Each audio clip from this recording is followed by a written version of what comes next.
Entonces les decía que Cinépolis tiene uno de sus principales ingresos de dinero son sus cines en la India, y el que haya tantos cines, ¿qué es lo que permite? Permite que sea muy barato ir al cine en México. Ir al cine en México, o sea, dejen ustedes de cuánto cuestan las palomitas, o sea, la experiencia de comprar un boleto en México es de las más baratas del mundo. O sea, si tú vas a Estados Unidos al cine, aparte de que no hay como estas franquicias, un boleto de cine en Estados Unidos te cuesta 14, $15, $20. O sea, en otras partes del mundo es muy, muy, muy caro ir al cine. Entonces, por eso, aprovechen, muchachos. Están en el país, uno de los países con el cine más barato del mundo. Y de hecho tiene con las mejores experiencias de cine, tiene 4K, tiene, tiene de las que hacen efectos como las que llueve, como te ofrece Cinépolis. Sí, o sea, ya se ha diversificado a todo esto. O sea, en Estados Unidos no existe esto. O sea, en Estados Unidos hay así cines particulares y ahí pasan las películas. O sea, Cinemark son algunas de las franquicias que tienen, pero el cine en Estados Unidos es súper caro. Sí, carísimo. O sea, les digo, les puede costar 14, $15 un boleto de cine. O sea, están pagando $300 por un boleto del cine. Cuando aquí en México pagamos $2, $3 por un boleto. A pesar de que en las comidas cuestan bien caras las comidas así como palomitas o algo así. Sí, Pero en los eso ya es un extra, o sea, pero digamos, la experiencia de ir al cine en México es muy económica, es muy accesible, entonces, pues aprovechen, o sea, vayan al cine. Ahorita no, pero vayan cuando puedan. yo de hecho yo antes yo iba mucho al cine con mi familia. De hecho siempre he querido que cuando tuviéramos tiempo viéramos alguna película con esa experiencia. Yo creo que no tener tanto dinero no puede tener ir tanto al cine, pero yo creo que la experiencia es súper buena, ¿sabes, profesor? Y yo creo que al ver películas con esos efectos o con los gafas 3D, te da una buena experiencia, profesor. No, y de hecho lo que tiene, por ejemplo, Cinépolis, Cinemex, es que digamos, están orientados por rango socioeconómico. Entonces depende de la localidad donde vayas al cine, es el precio del boleto. Entonces, si tú vas al cine, por ejemplo, en la colonia del Valle, te puede costar el boleto 80 pesos, 90 pesos. Pero si vas al cine en Huixquilucan, en Naucalpan, en Toluca, en alguna zona menos urbana, digamos, hay boletos de 25 pesos, 30 pesos, o sea, así que mientras más pobre la colonia, más barato el cine. Igual con el Cinépolis, porque es la más cara. Bueno, más cara que Cinemex. O sea, por ejemplo, si tú te vas también a la Cineteca, los boletos de la Cineteca cuestan 35 pesos. Si te vas al Centro Nacional de las Artes, que está aquí cerca del Metro General Anaya, los boletos, hay un Cinemex ahí adentro del CNA y cuesta 40 pesos el boleto, no importa la película. Entonces, Ah, el cine así que mientras más pobre la colonia, más barato el cine. Si te vas a la Plaza Tezontle, que está aquí por Iztapalapa, el cine cuesta 50 pesos, una cosa así. como que más accesible. Sí, es más accesible, o sea, para que la gente tenga entretenimiento. Entonces es una especie, digamos, de subsidio que tiene el cine por colonia. Es como el agua, o sea, es como el agua y la luz, que depende de la colonia en la que vives, el tabulador cambia, igual el cine. Nunca he probado otras formas de ver el cine en Cinépolis como de esos que son la X o algo así, Ujú. porque son mucho más caras, pero aún así tuve otra experiencia como por ejemplo que dan buffets mientras estás en esas sillas y quedas viendo la película. Ay, cómo me gustaban esos momentos que estuve ahí. Pues sí, esperemos que se retomen pronto. Vamos a seguirle con el video. They literally just dropped out of the projectors in pieces. So we were struggling to try to get quality into the theaters. And out of that came the fact that if it was digital, Vean, you'd have a brilliant vean una thing. You wouldn't have película, scratches, you wouldn't have tears. Hype surrounding this movie has been overwhelming. In 19... vean una película que se llama Cinema Paradiso.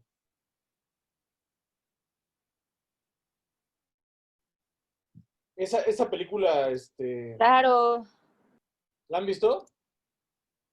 sí, es muy bonita. De mis favoritas. En esa película te explica cómo es el cine. Yo no lo he visto. Bueno, búscala.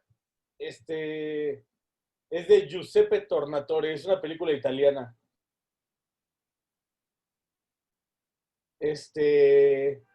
Véala. Déjenme ver si les consigo la liga. Es súper bonita la película, sí, yo siempre salgo chillando.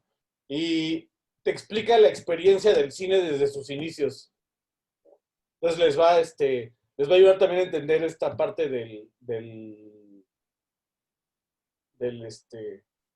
cómo es el cine. Si nos da tiempo después de la siguiente película que vamos a ver, que es sobre dirección de fotografía, la vemos. Vale. Y a pesar de que se estrenó en el 88, es muy atemporal. Cinema Paradiso, Ajá.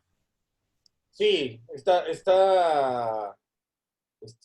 ambientada en los años 30, en los años 40. O sea, tiene como algunos brincos de tiempo, pero está muy buena. Vale, profesor.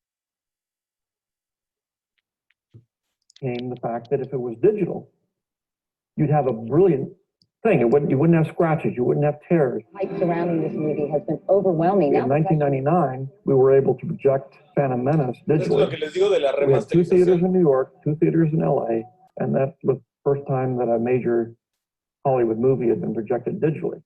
There were actually 4 digital projectors in the country, just 4 in 99. By 2002, there was still only 150.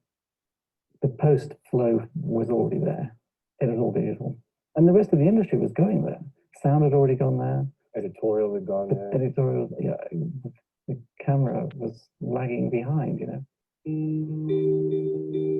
Esa película también es New companies súper buena. began to develop high-definition cameras, and other Hollywood films followed Lucas's lead. ¿Cómo se llama? Coman's Colateral. used the Thompson Viper, and each Vale. Fue de las primeras películas que fue hecha con una cámara digital especializada para esta película.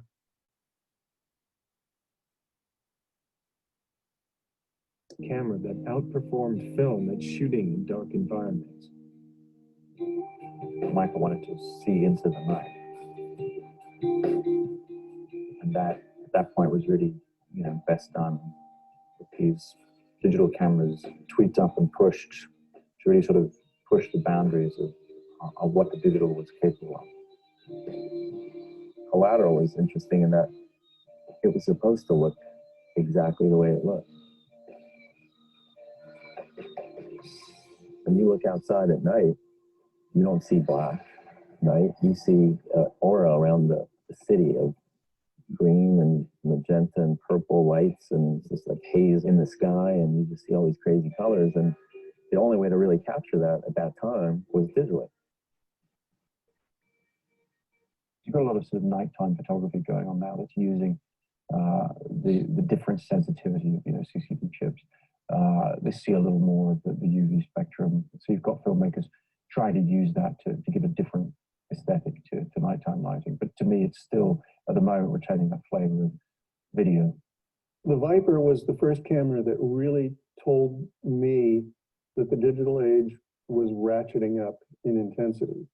And I could see the foot race in cameras coming. In 2005, Panavision, an established force in the film camera business, Panavision eran los que hacían las cámaras originales de cine. O sea, ustedes fíjense, en las películas viejas, al final de los créditos, siempre tienen como estos créditos a Panavision, a Kodak, a todas las partes que hacían el filme, las cámaras, toda la tecnología. Ahorita ya no está porque, pues, por ejemplo, Kodak ya no existe. Panavision, pues ya no existe. O sea, ya ahorita cambió a hacer cámaras de digital. Made a serious push into digital with a large sensor single chip camera. We started looking at this as a real format, and we decided that the best thing we can do is design what I like to call a film camera that takes tape. And that's when we started drawing out the Genesis. Genesis is a full frame, 35 millimeter chip that allows depth of field to be very similar to film. And we could use all of our 35 millimeter lenses, which totaled in the thousands, literally. And we went to work, partnered up with Sony on it. They designed the electronics, and we put it together. And we introduced the first full-frame digital camera for making feature films. The Genesis was hyped to hell because it was from Panavision, and it was Sony designing a system for Panavision. The good about it was it took Panavision lenses, it was a 35mm size sensor, and of course the Viper had been a small 2/3 inch sensor. People wanted the same depth of field and the same look that they got with 35mm, which of course is what you got with the Genesis. And it gave pretty good images. We were very careful to design it for film crews so that the transition, if there was going to be one, would be easy for the people making movies. Dean Semler, who's an Academy Award-winning cinematographer for Dances with Wolves, shot Apocalypto down in Mexico, where the temperature was 100 degrees and the humidity was 200, and never had a second of downtime. He felt that it was like a film camera. It's 35 pounds. Fucking camera is this big. And on the top of it, it looks like a film magazine. The recorder attached to it the same way that a mag would attach to it, so on the top or on the back. If I want to see what just got shot, does it play back off that? They said, no, you would never touch that. It's like your original negative. So let me see if I got this straight. You guys spent how many millions of dollars developing a camera with Sony, and I can't play the HD back to look at it because that's the negative? Where we were in 06, 07 was we had the color space and we had the resolution, but we didn't have the dynamic range. So you had to be careful. You had to be careful on the set. Dynamic range is vital. Dynamic range is more important than anything for me. I mean, that's what really slows me down when I'm shooting digitally. If you have sort of a range between dark and bright, a film like this, by shooting digital, you don't have this wide range that film has between the blacks and the lights. So whatever is up here is cut off, and whatever is down there is also cut off. I just don't feel it has the latitude that enables me to do what I want to do. You can't overexpose it by 5 stops and still have something in the image. You can't underexpose it by 4 stops and have a trace of something in the image. I think it's fun to play in those areas. In 2005, Jim Gennard, the founder and owner of the multi-billion-dollar sunglass and sports apparel company Oakley, set out to create a new cinematic and affordable digital camera. Digital wasn't paying enough respect to film. It wasn't as good as film. And to me, everything in the world can and will be made better. The only question is when and by whom. There was a technological movement. Esta marca Red son las cámaras más caras de cine que hay ahorita. Una cámara Red te cuesta, digo que entre la más barata debe costarte como 250,000 pesos y hay cámaras de 3, 4 millones de pesos. Wow, con alto presupuesto. Entonces son las cámaras digitales más utilizadas en cinematografía. Ahorita las vamos a ver. Towards the eventual replacement of film. What was happening in some of the major manufacturers is they were creating video level tools, essentially HD tools, and sort of trying to push that into the world of cinema. And what we saw was that that wasn't anywhere close to good enough. We wanted to set a high enough target. Nada más, una cosa. Ahorita, ¿entendieron ahorita que estaban diciendo lo de rango dinámico, ¿entendieron a qué se refería?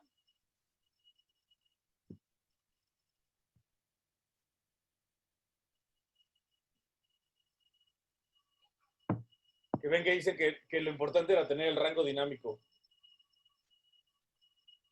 ¿Saben lo que es el rango dinámico o no? No. Bueno, el rango dinámico es,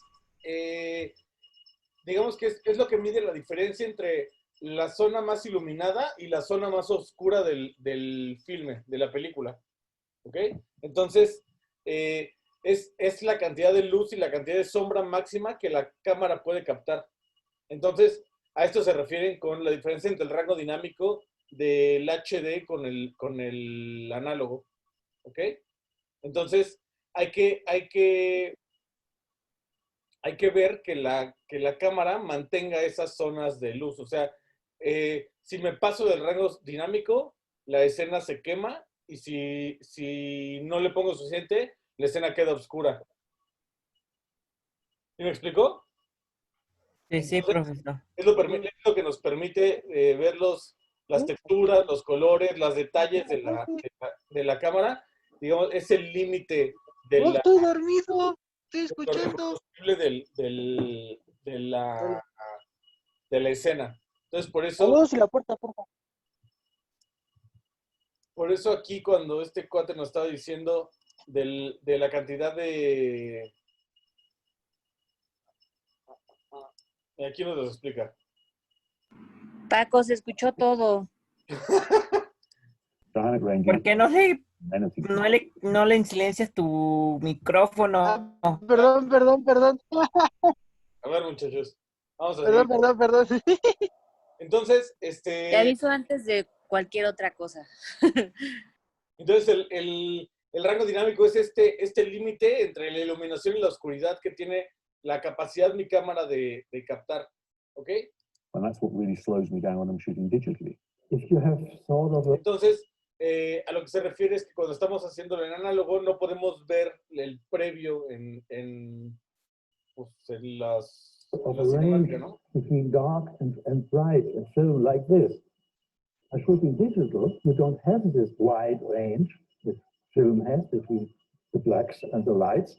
So whatever is up here is cut off, and whatever is down there is also cut off. I just don't feel it has the latitude that enables me to do what I want to do.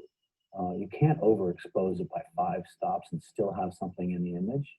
You can't underexpose it by 4 stops and have a trace of something in the image. I think it's fun to play in those areas. Entonces es la cantidad de pasos que te da para arriba y para abajo el sensor de la cámara. En análogo tenías un poco más de rango dinámico porque el filme capturaba todo. En digital, pues acuérdense que estamos trabajando con colores, con sensores. Entonces, el sensor solamente captura el blanco y el negro. Entonces, o se sobreexpone o se subexpone, ¿ok?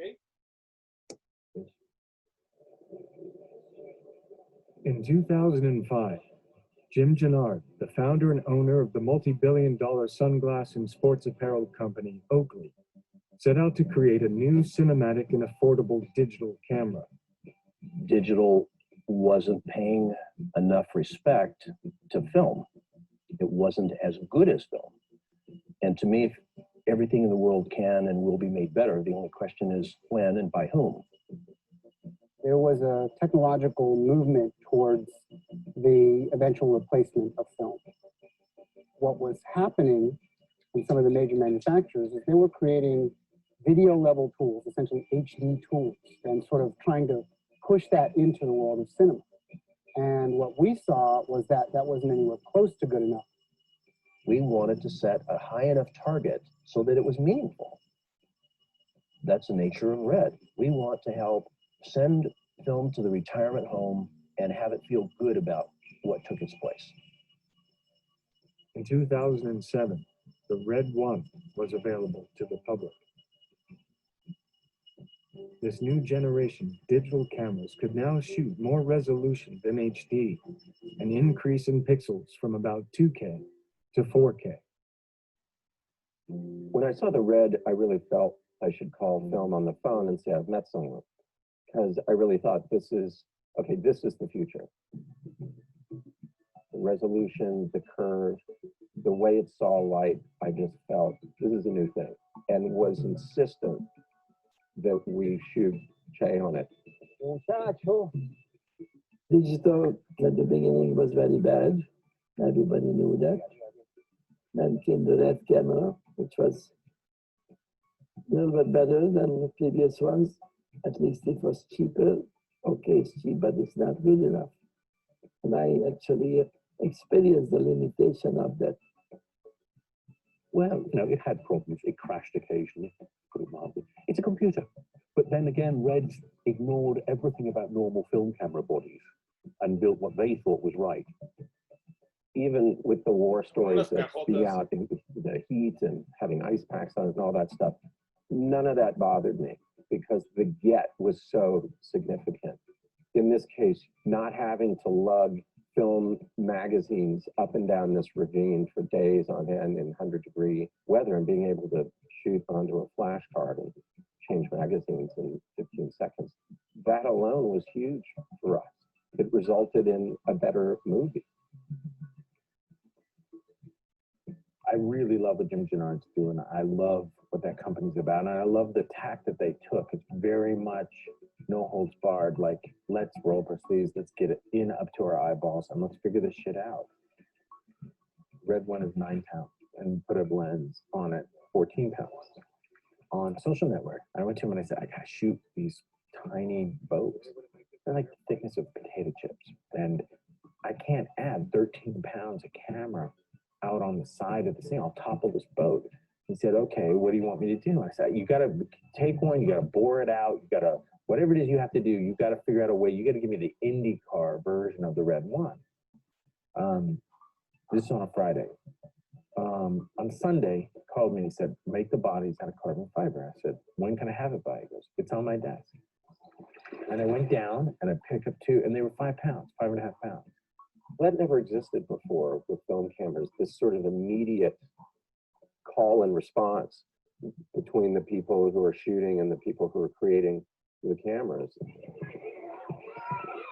I was desperate to make something that had all the fresh air in it. And of course, when you go to India and Mumbai especially, it's got life is just screaming at you all the time in every way. Then it comes an idea, rage, an idea with speed, energy, youth.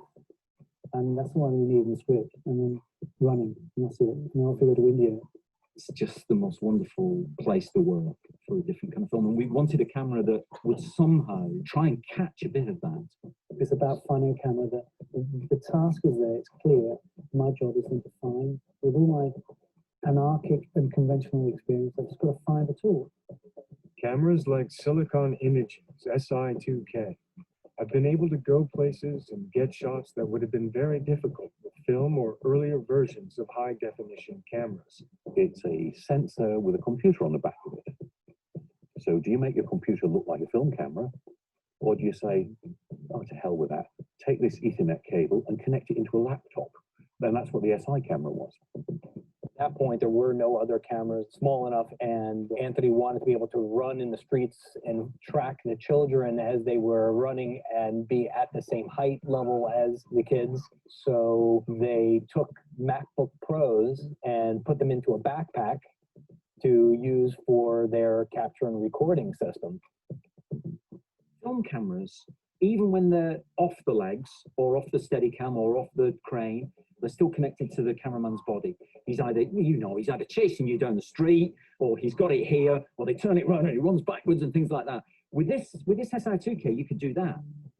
It's no longer connected to the cameraman's body. He could do different things with it during the scene.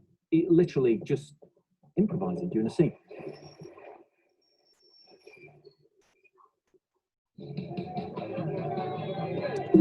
In 2009. Entonces, esto es ahorita la evolución de las cámaras, cómo se van haciendo más pequeñas, más versátiles para funcionar a la cinematografía. Acuérdense que la creatividad siempre forza la tecnología. Entonces, ahorita fíjense cómo son las GoPros. O sea, las GoPros ya pues, nos permiten hacer tomas de mucha mejor resolución que las primeras versiones, digamos, y a un costo súper bajo, y nos permite hacer este tipo de tomas, digamos, dinámicas, vamos a llamarles.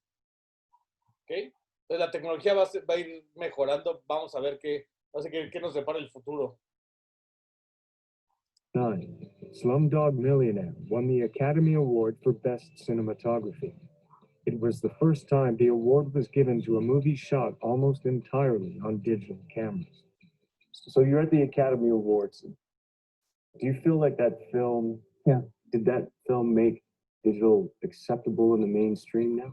The success of Slumdog with the critics and with the audience symbolizes something of an epoch. It perhaps hammers a stake a little bit further into the ground as far as acceptance of digital format. It was the first real acknowledgement on a large scale of digital. And I was very pleased for Anthony for that, because I think he felt it was some acknowledgement that he would never arrive at, because he'd chosen to specialize so much in the digital world. You know, that'll be, I think, look back on it, there you go, that was where it changed.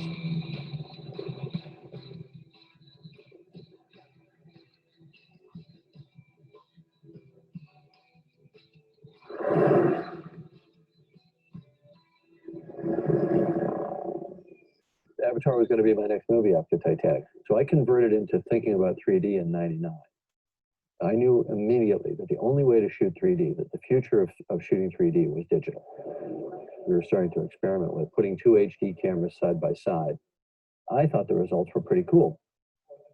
Then Vince Pace and I had built the Fusion camera system.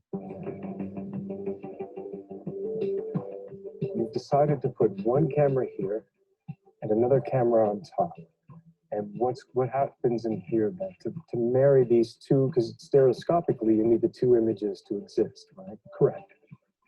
One of the problems that we have with the larger cameras is the fact that if we were to put them side by side like your two eyeballs, right, you couldn't put those cameras physically in that same position. They would run into each other. So we used a reflective mirror. And then that allows us to overlay the two camera systems, if you imagine, from a physical standpoint, where there is no limitation on how close we get the eyes together. Oh. And that's really important for 3D. To create 3D, two cameras work as a pair. Just like our two eyes, they capture images from slightly different angles, providing a sense of three-dimensional depth and distance. I have a joke with most of the people around me that I long for when the world was flat, because it's not only the camera systems duplicate, everything duplicates down the chain, right? So lensing, control over lensing. And a lot of people say, well, then it's twice as hard, and that's an incorrect statement. It's more than that, because these two cameras have to operate like Siamese twins. They have to mimic each other perfectly. I think when films are done right and when it really works is when it feels like I'm there, I'm in this journey, I'm immersed in the storyline. The fun part for me is to really get these tools in the creative hands, the people really that can take it places where you never imagined before. Avatar came out, but I'm really proud of those images. It was gorgeous. And it was followed up by Alice in Wonderland and How to Train Your Dragon. Boom, boom, boom. 3 films in the marketplace, one after another, and all of them were huge hits. The 3 of them were the top grossing films of the year. So all of a sudden, you know, the doors were just blown wide open on the whole thing. People really saw the potential of this as a market. This consumption of films has increased our audience's both appetite for them and now knowledge of them. So therefore, it's getting harder and harder to impress. It's one of the reasons why I think 3D is taking off. It's just a new way of looking at a film. The actor is like a piece of sculpture or something. I mean, it's moving and it comes out. And like it's a combination of theater and film and music and everything. I hate 3D. I put on those glasses, I get sick to my stomach. It's dark looking through them. The whole 3D phenomenon, it's a marketing fucking scheme, isn't it? I can safely say as a viewer, I'm totally uninterested in it. I'm without any interest whatsoever. I think it's a fad. I think it will burn out. The studios are not wise to just slap 3D on everything. With Avatar, there's a reason that film is in 3D.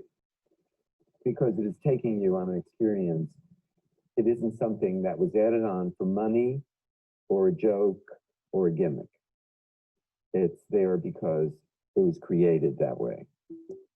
Entonces vean aquí lo importante que nos estoy diciendo, o sea, el 3D comienza de un arte que es la conceptualización de una película que tenía que ser así, o sea, Avatar todo el tiempo fue pensada como una película de 3D, entonces en cuanto las distribuidoras se dan cuenta de que a la gente le interesa un buen negocio, comienzan a hacer películas normales forzadas hacia el 3D. Entonces ahí es donde empiezan a, digamos, abaratar el producto. ¿Ok? Entonces el 3D funciona cuando es una experiencia inmersiva, no funciona cuando nada más es, pues vamos a meterle ahí 3D y a ver qué tal sale, ¿no?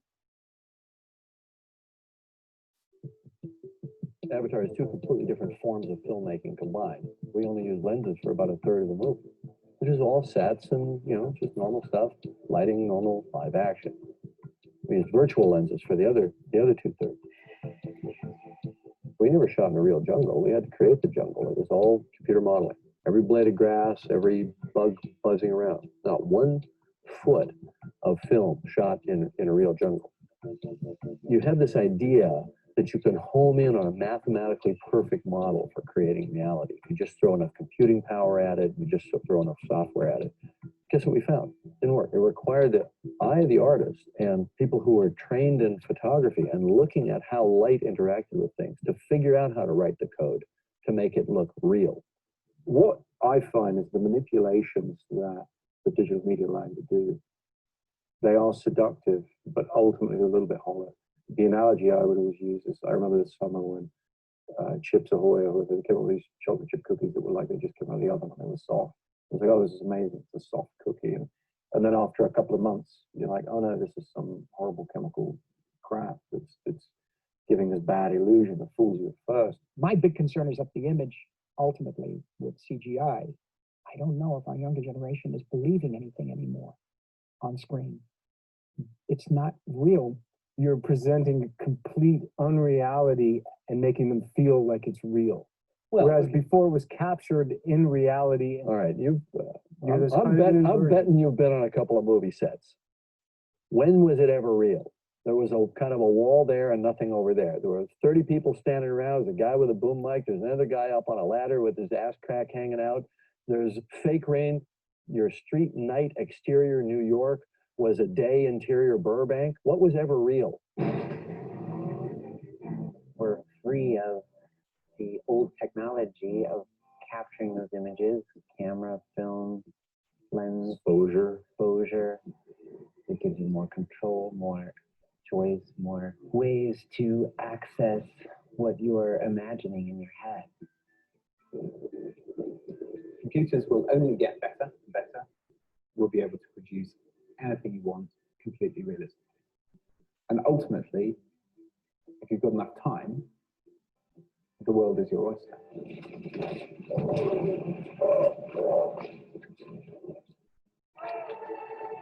We've had to try to outpace the audience's imagination, do something they haven't seen before, and every year it has to be even more and more real.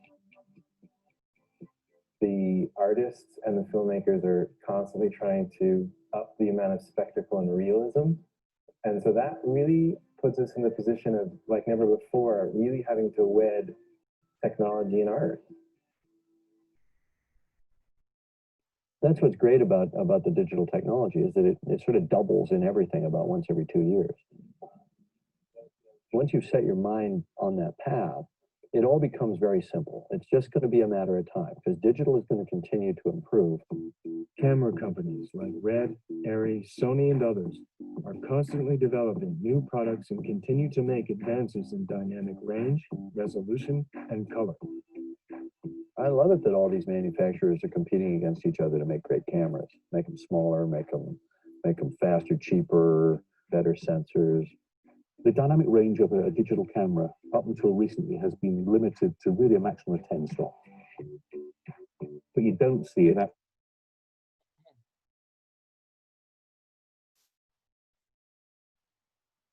Entonces, a ver, ¿qué opinan ustedes de esto que comentan los directores del cine digital? Que no funciona porque no es real.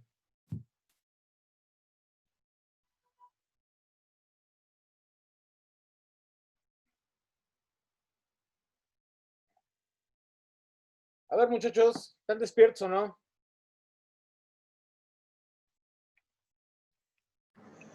Sí, pero yo no entendí la pregunta. O sea, ¿qué opinan ustedes de este concepto del cine digital que nos dice que es menos, o sea, que pierde como la credibilidad del cine porque como todo es generado por computadora, se pierde esta como magia, o sea, de que siempre tenemos que estar innovando en imagen para sorprender a las audiencias, entonces la audiencia se desensibiliza de la realidad, digamos. O sea, como que le Como echan... que lo naturalizamos, ¿no? Ajá. Entonces cada vez tienen que hacer más cosas para llamar nuestra atención de cierta manera, que cada vez es más aburrido. O sea, es lo que dicen los O no le crees, dices, no, ay, eso ya es demasiado falso, ¿no? A veces también pareciera demasiado falso. Ajá, como dice Ida, ¿no? Tienen que andar renovando. Ok. ¿A dónde creen que nos lleve la industria del cine después? O sea, ¿cuál creen que es el A siguiente? una insensibilidad emocional. No, bueno, eso ya está. Pero, o sea, como dice, cada año es más difícil sorprender a las audiencias, sacar algo nuevo. Entonces, pues, ¿qué creen que venga?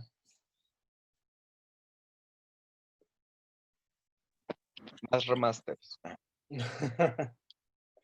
Puede ser, Igual algo más como Es que- ficción documental, ¿no? Hay un término así, o sea, como que ya no tanto ficción, sino combinado con algo real. Que puede ser, o sea, fíjense, en los últimos años, como dice Raúl, más remasters, nos hemos ido mucho al tema de la nostalgia, o sea, se han hecho muchos remakes de películas viejas que funcionaron, que fueron éxitos en los 80s, en los 90s, porque ya lo nuevo ya no está funcionando. Entonces, lo que están haciendo es reconstruir lo viejo y apelar a la nostalgia más que a la creatividad. O sea, esto yo creo que es un indicador de que la gente quiere volver un poco atrás. O sea, vamos a darnos un pasito atrás y ver dónde nos perdimos, ¿no? O sea, regresemos a cuando era todavía bueno y olvidémonos tantito de lo que es nada más hacer cosas por vender, ¿no? O sea, se ha perdido esa pasión que tenían las películas antes, yo sí creo. ¿Ustedes qué opinan? Sí, ya muchos lo hacen por el dinero, ¿no? Es correcto. A ver. Vamos a seguirle. Deberíamos ir ahorrando por si terminamos y vamos a Disney, al juego ese de Avatar en 4D. Va, yo le entro. Está genial, genial, genial. Sí sale caro, pero si ahorramos de aquí a cuando acabemos, sí lo hacemos. Mejor vendo un riñón. No es tan ¿Mejor caro, qué? ¿eh? No es tan caro ir a Disney. O sea, hay paquetes como hasta de 20,000 pesos, una cosa así. Sí, o sea, en un hotel vale como 1,000 pesos la noche, así, y son camas matrimoniales. Por ejemplo, ahí caben 4, ¿no? Y luego lo que es caro sí es entrar y comprar algo ahí, ¿no? Pero pues sí vale la pena y aparte tienen 1 año y medio. ¿Cuánto falta? Sí, Más, pero hay paquetes de hasta de todo incluido, que ya ven incluidos desayunos y comidas, todo. Y yo creo que te gastas como 25, 20, 25. 3 días. Ya con vuelo. Con vuelo. Pero No, sí vale la pena, 5 ¿no? días. O sea, Bastante. si se ponen a ahorrar 1,000 pesitos al mes, la arman. Podría ser. Menos de aquí a lo que falta. Bueno, a ver, vamos a seguirle. Bueno, ahí. Problem in the Epic or the Alexa. The dynamic range was much better than I was used to with digital. Up until the mid-90s, for Eric, it was all photochemical. We saw